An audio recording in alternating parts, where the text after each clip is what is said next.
Today on 16-Bit Game Reviews, I trudge along in a blizzard. I got lost in a volcano. And finally, I got a Cyndaquil running as fast as Sonic the Hedgehog.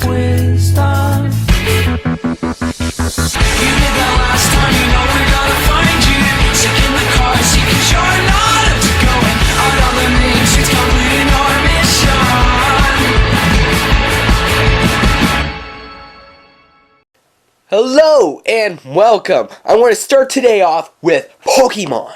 Now, Pokemon is one of the greatest handheld Nintendo RPG games of all time.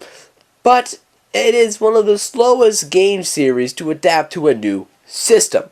Take for instance the original Pokemon games for the Game Boy and Game Boy Color. Pokemon, they were released within a year window of each other. Pokemon Blue was released in 1998 with Pokemon Red. Pokemon Yellow, which I do not have, was released in 1999, at least in North America. Pokemon Gold and Silver were released within a year of that. It was in year 2000. Pokemon Crystal was 2001. But what gamers, they became impatient waiting 2 years for Pokemon Ruby and Sapphire. So when Nintendo created the Nintendo DS, they didn't want that 2-year gap.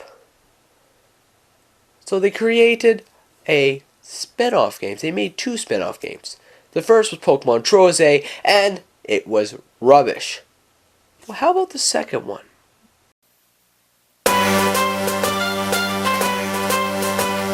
The second game is Pokemon Mystery Dungeon Blue Rescue Team for the Nintendo DS, and critics disliked it for various reasons and frankly unknown solutions. I mean, IGN gave it a 6.5 out of 10 and criticized its graphic and gameplay, while GameSpot gave it a 5.2 and called it a simplistic dungeon hack with Pokemon characters slapped on it. I do agree. Pokemon Mystery Dungeon Blue Rescue Team, or Red to be in fact, are not traditional Pokemon games. In fact, they're brand new experiences, and which I applaud it. I mean, a traditional Pokemon game starts out and of a menu screen talking to a Pokemon professor, telling him your name, your rival's name, and then waking up, going downstairs, and then going to a Pokemon professor to get your first Pokemon. This game, however, you start off with a questionnaire to figure out what type of Pokemon you are, and then instantly dropped right into the story. It's brilliant. It's new. It's amazing that I'm speechless on what to describe it as, because it's new and nobody likes new. Speaking of the story, Pokemon Blue Rescue Team has one of the greatest stories I have ever heard from. It actually got me emotional, which even the best games can't get me to do. I mean, the end of the game is beautiful. The beginning of the game makes you confused. The middle gets you pissed off at almost everyone and everything because of reasons I don't want to explain. And the gameplay, yeah, I mean, you could be exploring fiery chasms or in the middle of a forest. Heck, you can even be in some canyon, and you'll be having fun. And that's the important thing. The gameplay will be repetitive. And I mean, look at this. This is just me going through it. It's climb a floor, run around, pick up some items, and get to the top and rescue some Pokemon. But that doesn't make it not fun. It's all a matter of perspective. Take for instance Call of Duty, Call of Duty 2, Black Ops, Modern Warfare 3. They're all the same game. It's just running around, shooting people in the face, going online, and swearing your head off at 3-year-olds in a daycare. It just is. This game is the same way. Every dungeon is basically the same. It just looks different here and there, different items, different Pokemon. but you're having fun. That is the best part about this game. Everything about it is brilliant.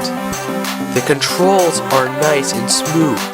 The top and bottom screen are used appropriately. One screen is for the gameplay, you don't swap. And the other screen shows stats. There's nothing wrong with this. And best of all, the music. I mean, take for instance this track. It does something to me. I mean, it's actually this song gets to me. It touches me right in the heart. And I mean, I can't explain it. This game is, you have to actually get the game to understand it. And that's the best part. I mean, this game isn't all that expensive compared to other Pokemon games. I mean, take for example, Pokemon Emerald. It goes up and around $20.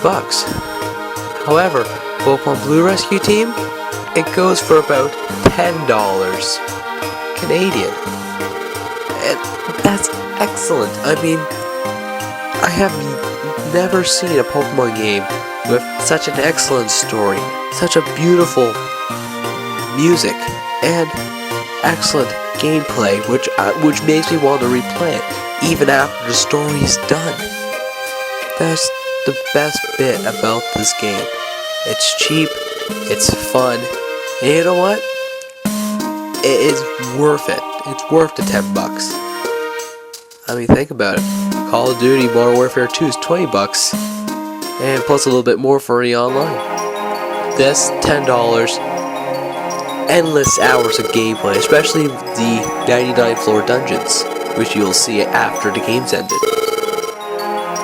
It's an experience you have to experience yourself, so go buy this game.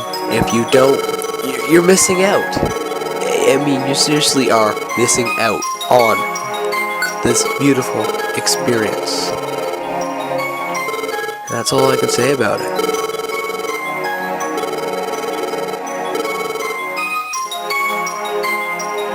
Thank you for watching.